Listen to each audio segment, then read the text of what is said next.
छोटी काशी के नाम से प्रसिद्ध जयपुर में एक नहीं दो नहीं बल्कि 5,000 से ज्यादा शिवालय बताए जाते हैं। और आज हम आमेर की गलियों से गुजरते हुए ऐसे ही एक शिवालय में पहुंचे हैं जहां 11 रुद्र महादेव स्थापित हैं। आइए जानते हैं इस मंदिर का क्या इतिहास है, क्या स्थापत्य कला है। हमारे साथ मौजूद है यहाँ पर मंदिर के पुजारी दीपांशु शर्मा जी, उनसे बात करते हैं। महाराज, ईटीवी भारत में आपका स्वागत है। एक नहीं दो नहीं बल्कि 33 करोड़ देवी देवताओं में शामिल 11 रुद्र का यहाँ पर अवतार देखने को मिलता है। आपसे जानना चाहेंगे कि किस तरह का यहाँ पर मंदिर का निर्माण किया गया और किस तरह से भगवान को यहाँ पर स्थापित किया गया, प्राण प्रतिष्ठित किया गया। जी, मंदिर तो यह प्राचीन है। मंदिर में श्री 11 रुद्र महादेव मंदिर का नाम है। मंदिर में 11 रुद्र विराजमान है।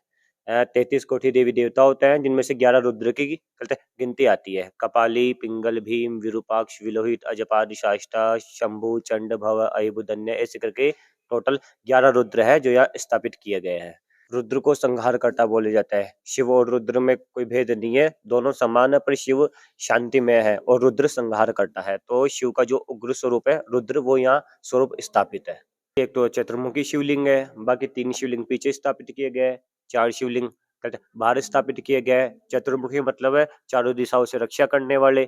श्री 11 रुद्र के अलावा यहाँ माता पार्वती भी विराजमान है, श्री गजानंद है, श्री राम दरबार है, लक्ष्मी नारायण जी विराजमान है, राधे कृष्ण विराजमान है, लड्डू गोपाल जी विराजमान है।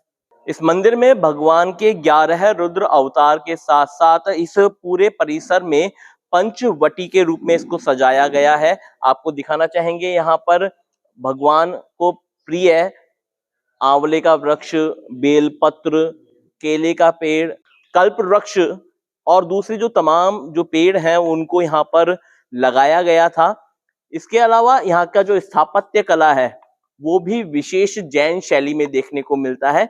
इसी पर जानकारी के लिए हमारे साथ इतिहास को जानने वाले महेश शर्मा जी मौजूद हैं, उनसे बात करते हैं। भाई साहब, यहाँ पर देखने को मिला कि यूं तो भगवान के 11 रुद्र महादेव के यहाँ पर शिवलिंग देखने को मिलते हैं, लेकिन जो स्थापत्य कला है वो कहीं ना कहीं जैन संप्रदाय से जुड़ी हुई नजर आती है। देखिए, सबसे पहले मैं बताना चाहूँगा कि मंदिर का जो प्रसिद्ध नाम है वो है 11 रुद्र महादेव। तो रुद्र जो 11 जो फॉर्म है जो बोल सकते हैं, वो यहाँ आपको अलग-अलग स्वरूप है। मगर मंदिर का एक और नाम है, वो बोलते हैं संगी जूताराम मंदिर, क्योंकि ऐसा बताया जाता है कि इतिहास में जो मंदिर था ये एक जैन मंदिर रहा। और अगर हम इसको डीपली जाके भी देखेंगे तो हमको बहुत सारे जो है अवशेष हैं वो देखने को मिलेंगे जो जैन जो है तीर्थकर से संबंधित है। जैसे अगर आप देखेंगे तो यहाँ पे ये जो मंदिर में जो एंट्रेंस होने के लिए यहाँ जो एंट्रेंस दिया गया है, वहाँ देखिए ऊपर में सामने में तीर्थकर बने हुए हैं, राइट? जो ऊपर वाला अगर आप देखेंगे वो मार्बल पे बना हुआ है, वन पीस के अंदर में ये काम किया गया है।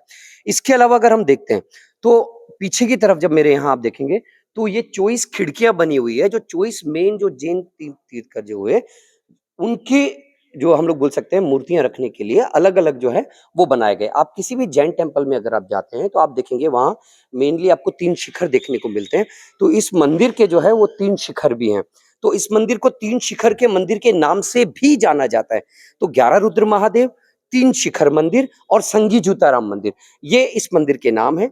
हाँ, चूँकि भगवान अंदर में विराजमान है। भगवान शिव का जो मेन स्वरूप है यहाँ पे वो सेंटर में है और भगवान के जो है 4 मुख हैं। उनके अलावा जो है अलग-अलग जो है स्थानों पे शिवलिंग स्थापित किए गए हैं। जो अंदर में जो गर्भगृह के पीछे में जो जगह है जहाँ 3 शिखर हैं, उनके नीचे भी जो है 3 शिवलिंग अलग से हैं। मगर इतिहास की अगर हम बात करें, ऐतिहासिक तथ्य अगर हम देखते हैं, अगर हम पुरा की बात करते हैं, पुरातत्व की, तो ये जो मंदिर है ऐसा प्रतीत होता है कि ये एक जैन मंदिर हुआ। एक समय रहा था जयपुर के इतिहास में जब राजा राम सिंह जी रहे और राजा राम सिंह जी के समय में बहुत सारे जो मंदिर थे उनमें शिव, क्योंकि वो शिव के उपासक थे।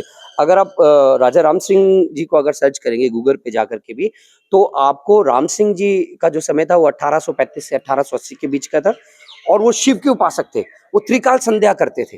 राम सिंह जी जो थे त्रिकाल संध्या करते थे और आज अगर हम बोले तो मॉडर्न जयपुर का जो क्रेडिट है वो राम सिंह जी को ही जाता है। रामबाग पैलेस और ये सब जो है, तो राम सिंह जी जो थे वो उनके समय में बहुत सारे जो है शिव मंदिर बनाए गए थे। तो मे भी शायद हो सकता है उस समय का कोई वो रहा हो, या बट ये एक जैन मंदिर था जिसे बाद में, क्योंकि आमेर में जो है जैन मंदिर इस तरीके के और भी हैं। जी। तो यहाँ पर स्थापत्य कला तो जैन शैली की है ही, और एक दावा ये भी है कि ये पहले कभी जैन मंदिर हुआ करता होगा। लेकिन फिलहाल यहाँ पर 11 रुद्र महादेव हैं, वो यहाँ पर स्थापित हैं, प्राण प्रतिष्ठित किए गए, और उनकी सेवा पूजा करने के लिए यहाँ पर जो लोग आते हैं उनसे भी हम बात करते हैं और जानते हैं कि मंदिर को लेकर के उनमें किस तरह की मान्यता है। तो यहाँ की पैदाइश हूँ, मेरा घर यहीं है। तो हमारे जो पिताजी हमारे दादाजी हैं, तो वो आदतन आते रहे हैं यहाँ पे, तो उन्हीं की कृपा से, उन्हीं का सानिध्य में प्राप्त हुआ, और इस वजह से हम बचपन से यहाँ पे मंदिर का आने का सौभाग्य हमें मिल रहा है। और यहाँ पे एक अलग शांति है, अलग विश्वास है, एक अलग एनर्जी है। ये मंदिर काफ़ी प्राचीन है और काफ़ी समय से हमें यहाँ पे आने का सौभाग्य मिल रहा है, क्योंकि ये सिर्फ़ कृपा ही होती है जिसके माध्यम से हम लोग यहाँ पे आ सकते हैं। क्योंकि रूटीन सबका बिज़ी होता है, लेकिन फिर भी भगवान की अगर भक्ति होती है तो हमें उनके द्वार पे आप आ जाते अभी हैं। सावन का महीना भी चल रहा है, यहाँ पर रुद्राभिषेक वगैरह भी होते होंगे। जी, काफ़ी होते हैं यहाँ। तो यहाँ मौजूद ये 3 शिखर इस बात की गवाही देते हैं कि ये किसी वक्त जैन मंदिर रहा होगा, लेकिन बाद में इसको शिवालय का रूप दिया गया, और आज इसको लेकर के मान्यता है कि यहाँ पर भगवान के जो 11 रुद्र अवतार हैं, उनको यहाँ पर साक्षी मानते हुए इस मंदिर को यहाँ पर आज भी पूजा जाता है। सहयोगी उमेश के साथ अंकुर जाखड़, ईटीवी भारत, जयपुर।